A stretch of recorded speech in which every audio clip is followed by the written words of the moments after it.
ये वाली एपिसोड उसी सीन से शुरू होती है जहाँ पे एलिसन एंड रूरिन सेली की खोज में एलिना के क्लिनिक पर आ गए होते हैं, लेकिन यहाँ पे आने के बाद उनको सेली नहीं मिलता। लेकिन एलेना आगे से बताती है कि कल रूरिन ने जो दोनों को यहाँ पे छोड़ के गए थे उसने उन दोनों को अच्छे तरीके से हील कर दिया। तो इस वक्त हम लोग को उसी भाई और बहन प्रिजनर को दिखाए जाते हैं, जहाँ पे जो भाई है उसका नाम होता है मेलबी और जो बहन होती है उसका नाम होता है मेली। मेलबी और मेली दोनों मिलकर रूरिन को कल रात की वजह से थैंक यू बोलने लगते हैं। अभी मेलबी एलिसन से पूछने लगता है क्या तुम लोग के साथ सेली नहीं आई। एलिसन अभी आगे कुछ बोलता है। इसी समय रूरिन यहाँ से जाते हुए एलिसन से बोलती है तुम इन लोगों को थोड़ी देर के लिए देखो, मैं अभी आती हूँ। एलिसन पूछता है तुम कहाँ जा रही हो। तो इस समय रूरिन रिप्लाई में कुछ नहीं बोलती, वो सीधा यहाँ से चली जाती है। सीन चेंज हो जाता है। हम लोगों को इस वक्त माचो मैन के शॉप को दिखाई जाती है और इसी जगह पे रूरिन आ गई होती है। रूरिन यहाँ पे आने के बाद रेन से पूछने लगती है क्या सेली तुम्हारे पास आई थी। आगे से रेन बोलती है क्या सेली नहीं तो, और वैसे भी मैंने तो उससे अभी तक नहीं मिली। रेन की बातों को सुनने के बाद रूरिन पूरी तरीके से चौंक जाती है। वो इस वक्त बहुत ही ज्यादा परेशान होते हुए रेन से बोलने लगती है कि सच में क्या तुमने उससे कभी नहीं मिला।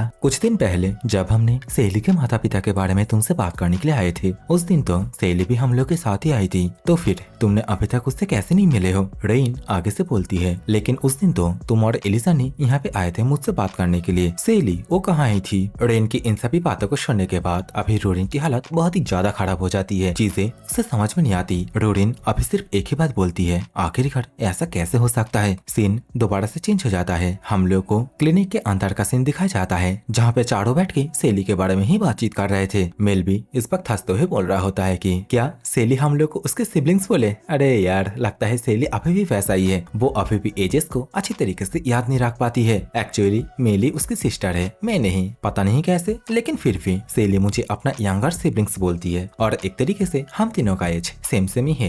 मेलबी की मुंह से इस एज वाली बात को सुनने के बाद एलिसन को कुछ खटका लगता है। वो इस वक्त सोच में पड़ जाता है कि आखिरकार ऐसा कैसे संभव है। सेली को देख के तो नहीं लगता कि उसकी एज इन लोग की तरह है। तो इस समय एलिसन इन दोनों से इनकी एज के बारे में पूछने लगता है। तो मेली आगे से बोलती है कि उसकी एज 17 है और मेलबी बोलता है कि वो अभी 18 का है। इन दोनों की इस बात को सुनने के बाद एलिसन का मानो पैर तले जमीन पूरी तरीके से खिसक गई हो। एक्चुअली एलिसन को अभी कुछ महसूस होता है सेली के बारे में। एलिसन को अभी इतना ज्यादा परेशान होता हुआ देखने के बाद आगे से एलिना पूछने लगती है एलिसन क्या तुम ठीक हो। हे आखिरकार क्या प्रॉब्लम हो रही है तुम्हें, क्या तुमने किसी भूत को देख लिया है। कैमरा एंगल अभी दोबारा से एलिसन की ओर आता है। एलिसन जो कि इस वक्त अपने सिर को पकड़ लिया होता है और अपने मन में बोलने लगता है कि ऐसा कैसे हो सकता है, इन लोगों के साथ सेली की जो एज गैप है वो 5-6 साल का कैसे हो सकता है। एलिसन को अभी कुछ कुछ होने लगता है। एलिसन अभी इस बात को थोड़ा थोड़ा करके समझने लगता है कि शायद से सेली वो और जिंदा नहीं है, एक्चुअली में वो एक भूत है। अभी एलिसन एलियाना और सेरिन से भी पूछने लगता है तुम दोनों ने भी सेली को अभी तक नहीं देखे ना। तो आगे से दोनों ही रिप्ले में ना बोलती है। तो इस समय एलिसन परेशान होते हुए दोबारा से पूछता है तुम लोगों ने तो फिर सेली की आवाज को भी नहीं सुने ना। तो सेरिन आगे से इसके लिए भी मना कर देती है।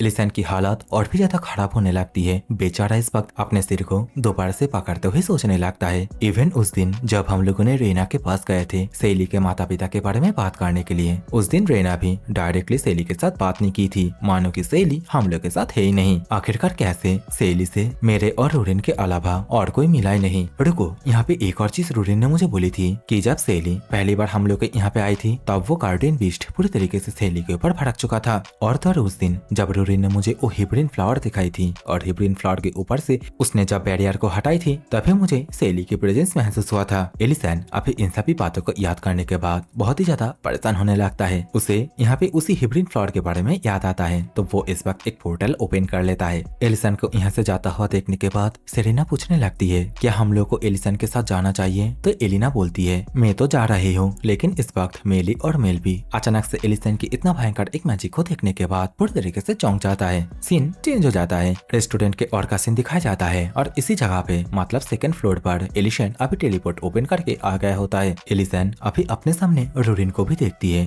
रूरिन जो कि इस वक्त यहाँ पे उसी हिब्रिन फ्लावर के पॉट को पकड़ के रखा होता है और यहाँ पे जो फ्लावर है उसकी कंडीशन भी अच्छी नहीं होती। रूरिन अभी बहुत ही ज्यादा उदास होते हुए बोलती है मैं हमेशा से इस फ्लावर को अच्छे तरीके से पानी देती थी, लेकिन फिर भी इसकी हालत ऐसी हो गई। इवन रेस्टोरेंट के अंदर जितनी भी प्लेटें टूटी हुई थी वो सब भी बिल्कुल सही सलामत थे। और सेली ने यहाँ पे पीलो की हालत जो करके रखी थी, लेकिन अभी देखो पीलो की हालत भी सही सलामत है। रूरिन अभी इतना सब कुछ बोल ही रही थी। इसी समय पोर्टल के अंदर से एलेना, सेरेना और मेलवी और मेली भी आने लगते हैं। रूरिन अभी हिब्रिन फ्लावर को पकड़ते हुए बोलने लगती है कि यहाँ की चीजों को देखने के बाद ऐसा लग रहा है कि मानो सेली यहाँ पे कभी थी नहीं। इसी समय एलेना जो हिब्रिन फ्लावर है उसे देखने के बाद पूरी तरीके से चौंक जाती है और इसके साथ ही पूछने लगती है, लेडी रूरिन क्या ये हिब्रिन फ्लावर नहीं है? अचानक से एलिना की इस बात को सुनने के बाद दोनों ही चौंक जाते हैं। अभी एलिसन एलेना से पूछने लगता है, क्या तुम इस हिब्रिन फ्लावर के बारे में कुछ जानती हो? एलिसन की इस क्वेश्चन को सुनने के बाद इस समय आगे से सेरेना बोलने लगती है कि तुम इस फ्लावर को यहाँ पे उठा लाए बिना ये जाने की आखिरकार ये फ्लावर क्या है। असल में ये फ्लावर बहुत दुर्लभ चीज है और ये जो हिब्रिन फ्लावर है इसे लापलाटिया भी कहा जाता है और अंडरवर्ल्ड में इसे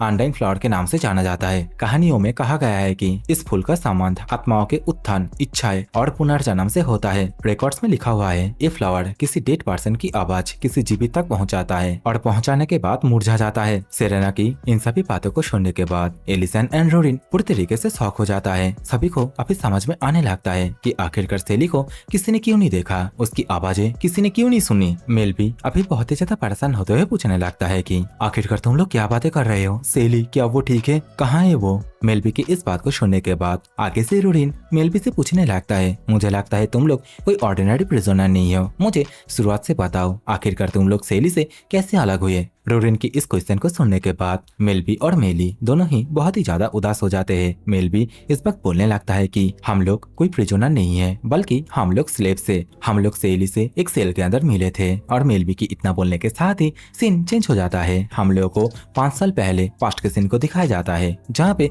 मेलबी एंड मेली सेली के सॉन्ग को सुनने के बाद बहुत ही ज्यादा खुश होते हैं, उसे अप्रिशिएट कर रहे होते हैं। इस वक्त हम लोग को सेली को भी देखने के लिए मिलती है जो कि इस वक्त बहुत ही ज्यादा खुश होते हैं। इन दोनों से बोलती है कि एक्चुअली इस गाने का जो मीनिंग है वो मुझे भी नहीं पता, जब भी मुझे मौका मिलता है तब भी मैं इस गाने को गाती हूँ। और इसी तरीके से सेली, मेलबी एंड मेली ये तीनों मिलके एक फैमिली की तरह जेल के अंदर ही रहने लगे। सेली इन सभी को भागने के प्लान के बारे में भी बताती है कि वे सभी अभी चाइल्ड है तो कुछ सालों तक इनको कोई खरीदने नहीं आएंगे और इसी मौके का फायदा उठा के वे सभी कसरत करके इतना शक्तिशाली तो हो ही जाएंगे कि सेल का जो रॉड है उसे तोड़ के यहाँ से भाग पाए। लेकिन अचानक एक दिन ऐसा आता है जहाँ पे एक नोबेल पर्सन यहाँ पे आता है। वो इस वक्त मेली और मेलबी को देखने के बाद बहुत ही ज्यादा खुश हो जाता है, इन दोनों को खरीदने का डिमांड भी करता है। मेली एंड मेलबी दोनों ही इस बात को जानकर बहुत ही ज्यादा डरने लगते हैं, लेकिन इस बात से सेली थोड़ा सा भी खुश नहीं था। वो इस वक्त उस मोटे नोबेल पर्सन को गाली देने लगती है, उल्टी सीधी बातें बोलती है जिसके कारण नोबेल पर्सन बहुत ही ज्यादा गुस्सा हो जाता है। लेकिन सेली यहीं पे नहीं रुकती, वो इस वक्त और भी ज्यादा उल्टी सीधी बातें बोलती है। इस मोटे नोबेल को तो ठड़के भी बोलती है। नोबेल पर्सन इस वक्त सेली को देखने के बाद बहुत ही ज्यादा खुश हो जाता है। वो इस वक्त मेलबी और मेली के ऑर्डर को कैंसिल करके सेली के ऑर्डर को ले लेता है। यहाँ पे हम लोगों को मेलबी को दिखाया गया है जो कि इस बात से पूरी तरीके से नाखुश था, लेकिन वो आगे कुछ और बोल पाता उससे पहले सेली अपने पैरों से उसके मुंह को बंद कर देता है और चुप रहने के लिए बोलती है। देखते ही देखते सेली को एक गार्ड यहाँ से लेके जाने लगता है। बेचारे मेलबी और मेली बहुत ही ज्यादा रोते हैं, सेली को रोकने की कोशिश करने लगते हैं, लेकिन यहाँ पे सेली सिर्फ इन दोनों के लिए अपने जान को दांव पे लगा देती है और यहाँ से चुपचाप उस गार्ड के साथ जाने लगती है। सीन दोबारा से प्रिजन में आता है। मेलबी इन सभी बातों को बोलते हुए बहुत ही ज्यादा रो रहा होता है। मेली मेलबी को शांत करने के लिए बोलती है, तुम चिंता मत करो, हम लोग जरूर से उसे ढूंढ लेंगे। अभी तो रूरिन एंड एलिसन भी इनके पास्ट के बारे में सुनने के बाद बहुत ही ज्यादा उदास होने लगते हैं, पूरी तरीके से भावुक हो जाते हैं। लेकिन इसी समय रूरिन को कुछ महसूस होती है। रूरिन यहाँ पे महसूस करता है कि फूल के अंदर का जो माना है वो तो किसी एक डायरेक्शन की ओर ही फ्लो हो रहा है। रूरिन अभी मेलबी और मेली से पूछने लगती है कि मैंने सेली को एक प्रॉमिस किया था, क्या तुम दोनों मेरे साथ आना चाहोगे? तो आगे से दोनों उत्साहित होते हुए बोलता है, हाँ क्यों नहीं। रूरिन की इतना पूछने के साथ ही सीन चेंज हो जाता है। शाम के सीन को दिखाया जाता है। एलिसन, रूरिन एंड सभी को किसी एक अलग ही जगह पे दिखाए जाते हैं। तो बेसिकली यहाँ पे ये सभी हिब्रिड फ्लावर का जो माना फ्लो हो रहा है उसे ही फॉलो करते हुए आए हैं। एलिसन सामने की ओर इशारा करते हुए बोलता है, उसी ओर से माना फ्लो हो रहा है। एलिसन की इस बात को सुनने के बाद रूरिन जल्दी से एक पोर्टल ओपन करके उसी ओर ही आ जाती है। और हाँ, सुबह से शाम तक टेलीपोर्टेशन स्किल यूज करते करते रूरिन की हालत भी बहुत ही ज्यादा खराब हो जाती है। दूसरी ओर मेली एंड मेलबी दोनों ही आसपास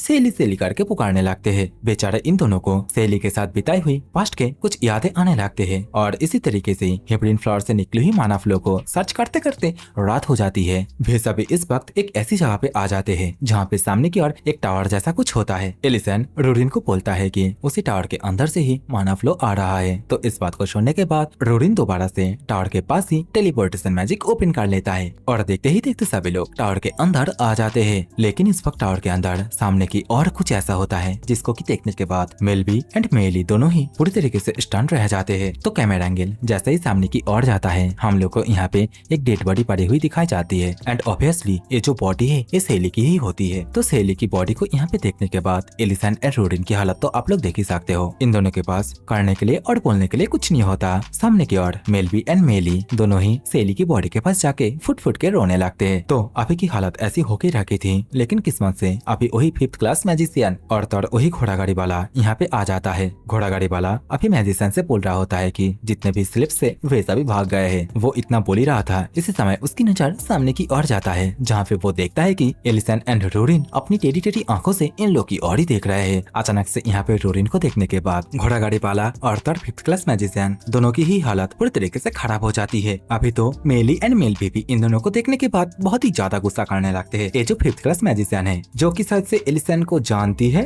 जो भी है, लेकिन इसे समझ में आ जाती है कि अभी इन दोनों के घोड़े लगने वाले हैं। रूरिन अभी बहुत ही ज्यादा गुस्से के साथ बोलने लगती है, लगता है मैंने कुछ गलत कैलकुलेट कर लिया।